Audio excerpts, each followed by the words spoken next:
Halo, perkenalkan kami dari kelompok Interaksi Manusia dan Komputer ingin mempresentasikan tugas yaitu Smart Living Assistant, yaitu asisten rumah tangga masa depan.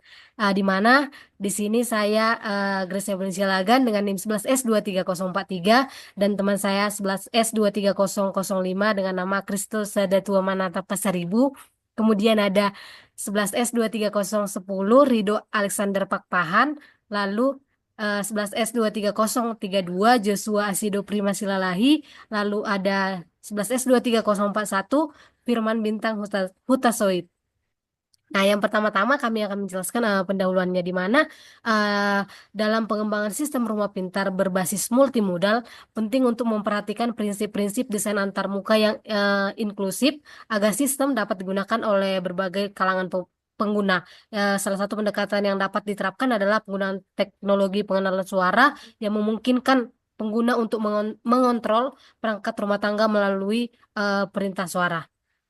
Kemudian di analisis kebutuhan ini, kapan sih dan mengapa modalitas alternatif digunakan dalam smart living? Nah, voice itu biasanya digunakan ketika tangan sedang sibuk atau sulit menjangkau perangkat. Sedangkan kalau gestur digunakan saat pengguna ingin melakukan perintah secara cepat tanpa menyentuh alat apapun atau tanpa suara. Sedangkan touch digunakan saat pengguna ingin kontrol yang lebih detail dan akurat. Nah, di sini kami juga mengidentifikasi keunggulan dan keterbatasan masing-masing modalitas untuk keempat fungsinya. Yang pertama itu voice based interaction, di mana di sini keunggulannya adalah hands-free control, lalu interaksi alami dan cepat. Keterbatasannya itu ada noise dan misrecognition, lalu isu privasi. Lalu yang kedua ada gesture based, keunggulannya itu interaksi non kontak, lalu keterbatasannya itu ada akurasi rendah jika kondisi lingkungan buruk. Lalu yang ketiga ada touch, keunggulannya itu cepat dan presisi, lalu keterbatasannya itu ada finger occlusion. Oke, pada bab tiga ini akan dilanjutkan oleh teman saya.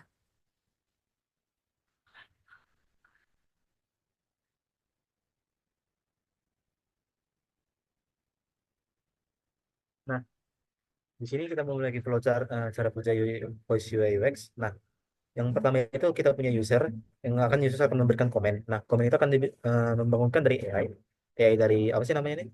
AI dari smart living-nya. Nah, smart living-nya akan memproses voice-nya itu ke dalam teks. Nah, jika misalnya dalam prompt kerja AI yang sudah dibentuk memiliki memiliki komen yang pas dan cocok ke dalam apanya ke dalam cara kerjanya, maka dia akan memberikan input dan akan memberikannya kerja apa yang diperlukan, kayak contohnya eh, pada smart livingnya itu nanti kalau kalau voice, kalau misalnya untuk kita minta menutup pintu, maka dalam bahasa kita akan eh, memberikan komen menutup pintu pada AI. Contohnya smart living tutup pintu. Nah, nanti smart living itu akan mengconvert eh, voice to text yang akan seperti pada terangan tadi. Baru nanti kita berikan cara kerjanya. Baru nanti jika dia memiliki prompt yang pas, maka dia akan melakukan teks dan kita akan lanjut lagi ke dalam apa ya, mode backup sebelum dimatikan oleh usernya. Jadi dia akan menunggu lagi prompt yang ada. Nah, jika misalnya prompt yang nggak ada, maka akan di skip. Maka dia akan di skip dan dia tetap ke mode wake. Jadi kapan kapan misalnya smart livingnya mati saat usernya meminta untuk atau selesai dalam teksnya atau meminta UIS-nya mati. Nah, selanjutnya itu ada pada penjelasan smart living tentang gestur dilakukan oleh teman saya Kristo Pasari.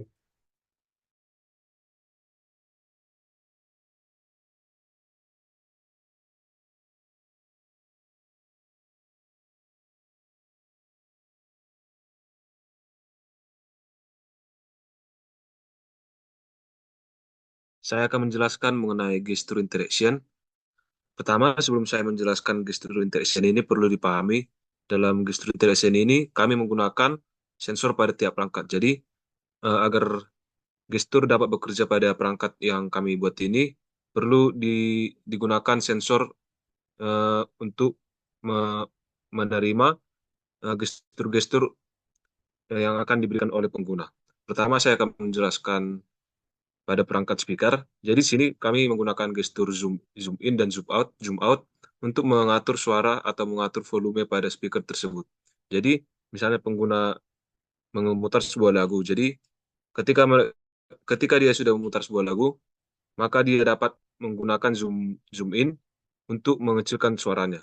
Lalu menggunakan zoom out untuk memperbesar suara dari lagu speaker tersebut. Selanjutnya ada gestur yang mengatur lampu lampu pada suatu ruangan. Jadi di sini ketika seorang pengguna masuk ke dalam ruangan, dia dapat membuka tangannya untuk menghidupkan lampunya, lalu mengepal tangannya kembali untuk mematikan lampunya. Perlu diketahui di sini em, lampu yang diatur di sini tidak keseluruhan, tetapi hanya satu satu lampu pada satu ruangan. Selanjutnya ada gestur untuk mengatur AC, yang dimana jika ingin menghidupkan AC dapat membuka tangan, lalu jika ingin mematikan AC dapat membalikkannya. Jadi em, untuk menghidupkan AC dapat menunjukkan telapak tangan, untuk matikannya dapat membalikannya. Selanjutnya ada gestur yang mengatur pintu pintu yang terbuka dan pintu yang tertutup. Di sini pengguna datang ke hadapan pintu, lalu lalu setelah itu menunjukkan telapak tangannya. Setelah itu maka pintu akan terbuka.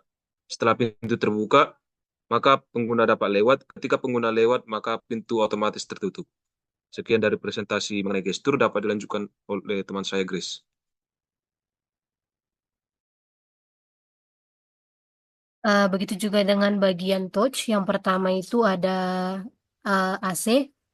Nah, pada smart AC ini dimulai dari di mana di sini kita ada seperti timer dan atau mode tidur, di mana di sisi di mana kita di sini bisa mengatur suhu ruangan yang ingin kita inginkan. Seperti contohnya di sini ada 24 derajat, bisa kita naikkan menjadi 30 derajat, bisa kita turunkan juga menjadi contohnya itu 10 derajat gitu, sesuai dengan keinginan kita. Nah, sedangkan di smart door ini kita eh, memasukkan pin yang sudah kita setting sebelumnya. Nah, kemudian di sini ada lampu. Di lampu ini kita bisa memilih warna lampu yang kita inginkan. Contohnya di sini ada warna merah, warna ungu. Kita juga bisa mengatur kecerahannya dari mau yang cerah kali atau mau yang lebih kecerahannya itu dikurangi atau redup gitu. Lalu di sini ada untuk speaker. Nah, di sini kita juga bisa uh, menextkan, lalu eh, mempause juga, lalu di sini kita juga bisa menambahkan volume dan mengurangi volumenya. Eh, Demikian yang bisa saya jelaskan di touch. Nah, yang terakhir itu saya akan menjelaskan evaluasi awal dan refleksi desain. Nah, di sini pada interaksi touch itu responsivitas layar sentuh harus tinggi dan akurat agar pengguna tidak mengalami kesalahan input. Lalu interaksi voice itu teknologi pengenalan suara harus mampu mengenali berbagai aksen, intonasi, dan gaya bicara pengguna. Lalu ada interaksi gestur di mana dibutuhkan kamera atau sensor yang presisi untuk mendeteksi gerakan pengguna. Nah, lalu kita ke refleksikan apakah sistem multimodal ini cocok untuk semua tipe pengguna.